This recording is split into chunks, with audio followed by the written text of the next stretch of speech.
अब हम बीआरएस का थर्ड प्रैक्टिकल क्वेश्चन सोल्व कर लेते हैं।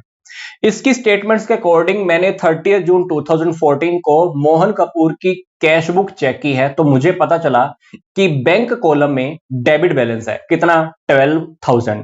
तो सबसे पहले मैंने क्या करना है, ऊपर डेट मेंशन करनी है जिस डेट को हम बीआरएस रेडी करने हैं, और फिर उसके बाद आप लिख दीजिए debit balance as per cash book. ये अमाउंट आप यहां पर मेंशन कर दीजिए, क्योंकि डेबिट बैलेंस है तो डेफिनेटली आप प्लस आइटम्स में ही लिखने वाले हैं। इसके बाद मैंने क्या किया है, कैश बुक और पासबुक की मैचिंग की है। कैश बुक और पासबुक की मैचिंग की हो तो मुझे कुछ मिस्टेक्स के बारे में पता लगा है। वो मिस्टेक कौन सी है? 5 मिस्टेक्स उन्होंने आपके सामने दी हुई हैं। Mistake number 1, checks paid into the bank 8,000 but out of these only checks of the 6,500 were credited our bankers up to 30th June। मैंने बैंक में 8,000 के चेक डिपॉजिट कराए थे, तो मुझे लगा था कि 8,000 मेरे बैंक में आ जाएगा, पर बैंक ने मेरे अकाउंट में सिर्फ अभी तक 6,500 ही डिपॉजिट किए हैं।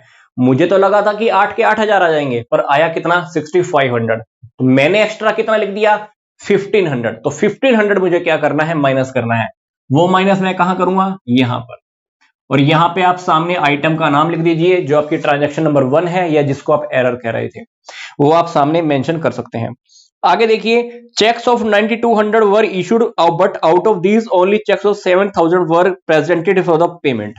मैंने किसी को 9,200 के चेक्स दिए थे, मुझे लगा था कि मेरा बैंक बैलेंस 9,200 से कम हो जाएगा, पर मैंने जब स्टेटमेंट्स को मैच किया है, पासबुक और कैश बुक को जब मैंने मैच किया है, तो मुझे क्या पता लगा कि 9,200 नहीं बल्कि सिर्फ 7,000 ही मेरे अकाउंट में से माइनस हुए हैं।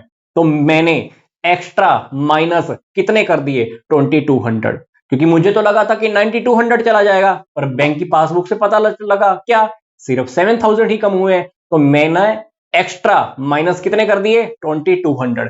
तो आप इस 2,200 के अमाउंट को यहां पर राइट कर दीजिए प्लस आइटम्स में, और सामने आप आइटम्स को जो भी नेम था वो आप मेंशन कर सकते हैं। आगे देखिए, the receipt column of the cash book has been undercast by 200।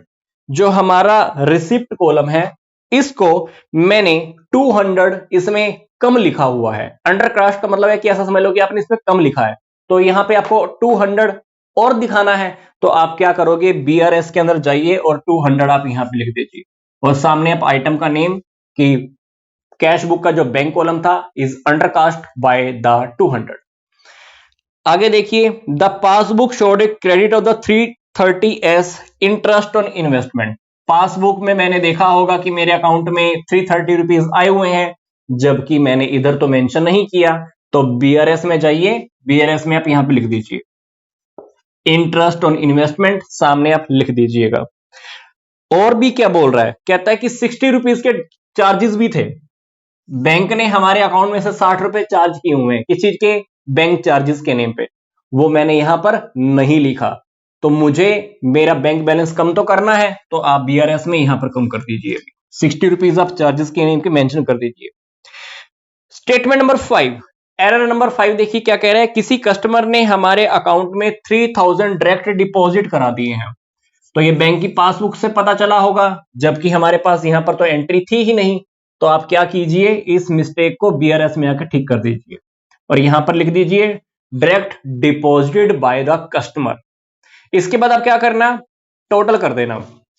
Total जब आप करोगे, प्लस आइटम का टोटल आ जाएगा 17730, और इधर का टोटल आ जाएगा 1560। इसके बाद आप क्या करना, प्लस आइटम्स ज्यादा हैं माइनस आइटम कम है, तो डेफिनेटली हमारे पास ये बैलेंस शो होने वाला है। इसको आप लिख दीजिएगा credit balance as per passbook. Question की शुरुआत क्योंकि हमने कैश बुक से की है, तो यहां पर आप क्या लिखेंगे, बैलेंस एज पर पासबुक। अब क्योंकि प्लस आइटम्स का टोटल ज्यादा है, तो इसलिए हम यही मानेंगे हमारा बैंक में पैसा अभी भी डिपॉजिट है। तो इस बैलेंस को इसीलिए हम बोलेंगे credit balance as per passbook.